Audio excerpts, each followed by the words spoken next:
Hello everyone, কেমন আছেন সবাই? আশা করছি সবাই খুব ভালো আছেন। আমরাও খুব ভালো আছি। সবাইকে উল্টো রথযাত্রার অনেক অনেক শুভেচ্ছা জানাচ্ছি। তো মা মেয়ে রেডি হয়ে বের হয়ে পড়েছি উল্টো রথে যাওয়ার জন্য। তো এখান থেকে এক সপ্তাহ আগে কিন্তু জগন্নাথ দেব তার মাসির বাড়িতে গেছে বেড়াতে। তো আজকে আর কি ফিরবে, তো সেখানে যাচ্ছি। আজকে কিন্তু অনেক অনেক বড় করে একটা অনুষ্ঠান হচ্ছে, আর এক সপ্তাহ যাবত তো মন্দিরে অনুষ্ঠান হচ্ছেই, কিন্তু সময় সুযোগের অভাবে আর যাওয়া হয় না। তো এই তো মা মেয়ে রেডি হয়ে নেমে পড়েছি, আর এই তো চলে এসেছি মন্দিরে। যেহেতু মেয়ের বাবার অনেক কাজ, তো সে আসতে পারলো না। সে বলেছে তোমরা এখন যাও, আমি তোমাদেরকে যেয়ে আর কি নিয়ে আসবো। তো এই তো চলে এসেছি, আর এখনও পর্যন্ত কিন্তু তেমন একটা লোক মন্দিরে আসি নাই, যেহেতু ওইখান থেকে রথ আর কি এই মন্দিরে আসবে। তো ওইখানটাতে আর গেলাম না, কারণ ওইখানে গেলে আমার অনেকটা হাঁটতে হবে রথের সাথে। তো মেয়ে তো একদমই হাঁটতে চায় না, একা একা হলে তাহলেই হয়, তাই আর গেলাম না। তো এখানেই এসেছি, এখান থেকে আর কি রথটা একটু ছুঁয়ে নিব। তো এই তো মেয়ের আমি বসেছিলাম, তো বেশি একটা ভালো লাগছিল না, কারণ তেমন একটা লোক এখনও আসি নাই। যখন রথ আসবে তখনই আর কি বেশি লোকজন আসবে রথের সাথে সাথে। তো ওই মন্দিরে গেলে অনেকটা কষ্ট হয়ে যেত, তাই আর গেলাম না। তো এখানে কিন্তু একটু প্রসাদেরও ব্যবস্থা করা আছে। তো এখন আর কি তেমনভাবে দিচ্ছে না, ওই 2-1 জন মনে হয় দিচ্ছে, আর যখন রথ আসবে তখন থেকেই দিবে। আর এখন আমি প্রসাদ খাবো না, যেহেতু দুপুরে খাওয়া দাওয়া করে আর কি বিকাল টাইম করে এসেছি। তো মেয়ে একটু ঘোরাঘুরি করছিল, এই দিকটাতেই করে একটু বাতাস ছিল, আর যেহেতু ওখানটাতে আর কি ডেকোরেশন করা, তো ওর তলে একটু গরমই লাগছিল। তো মেয়ে বলল যে একটু বাইরে ঘোরাঘুরি করি, তার নাকি বসতে একদমই ভালো লাগছিল না। তো দেখতে পাচ্ছেন এই তো প্রসাদের যে জায়গাটা, এখানে কিন্তু অল্প অল্প লোকজন আছে।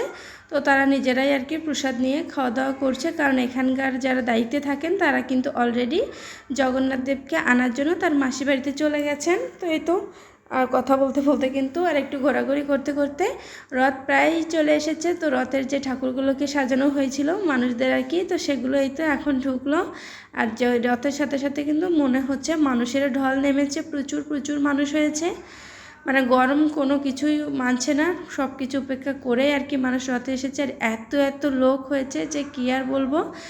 প্রথম রথেও যেমন লোক হয়েছে, দ্বিতীয় রথেও কিন্তু তেমন লোক হয়েছে। আর ইস্কন মানেই কিন্তু নাচ গানের একটা ব্যাপার আছে। তো মেয়েরা ছেলেরা কোনো বাধা নেই, সবাই এখানে নাচতে পারে। তো এগুলো দেখে কিন্তু বেশ ভালোই লাগছিল। তো রথ আসতে একটু দেরি হবে, যেহেতু রথটা অনেক বড়, তো রাস্তায় যেহেতু তার আর এটা সেটা থাকে, তো রথ তো একটু ঢুকতে দেরি হয়। তো এটা হচ্ছে মন্দিরের সামনে যে রাস্তাটা, ওখানে দাঁড়িয়েছিলাম, কারণ রথের রশিটা আর কি একটু ছুবো, আর মেয়েকেও একটু ছোঁয়াবো।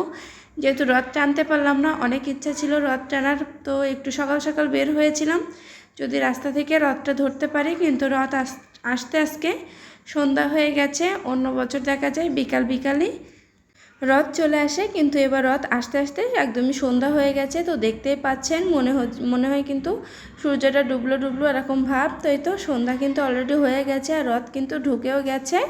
তো রথের ঠাকুর তোলা হয়ে গেছে, আর এখন স্টেজে এই তো নাচ গানের একটা ব্যাপার চলছিল, তো বেশ ভালোই লাগছিল। তো ভাবলাম আপনাদের সাথেও একটু শেয়ার করে নিই।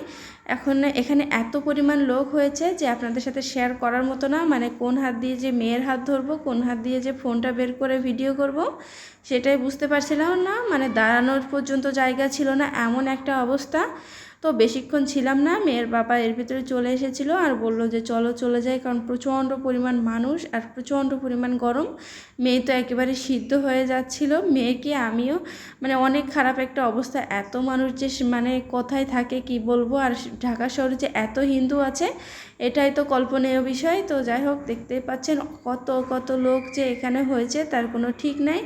আর ওদিকে তো প্রসাদের ব্যবস্থা করছে, আর এখন কিন্তু এই যে ঠাকুরগুলোকে রথ থেকে নামিয়ে যার যার স্থানে রেখে দেওয়া হচ্ছে। তো জগন্নাথ দেবের মাসির বাড়ি বেড়ানো শেষ, তো রথের মজাও শেষ। আবারও বসে থাকতে হবে 1 বছর অপেক্ষা করে, কবে রথ আসবে আর কবে রথ ধরবো আর জগন্নাথ দেবের দর্শন করব। তো সবাই ভালো থাকবেন, সুস্থ থাকবেন, সাবধানে থাকবেন। আজকের মতো এখানেই বিদায় নিচ্ছি, দেখা হচ্ছে পরবর্তী নতুন কোনো ভিডিওতে।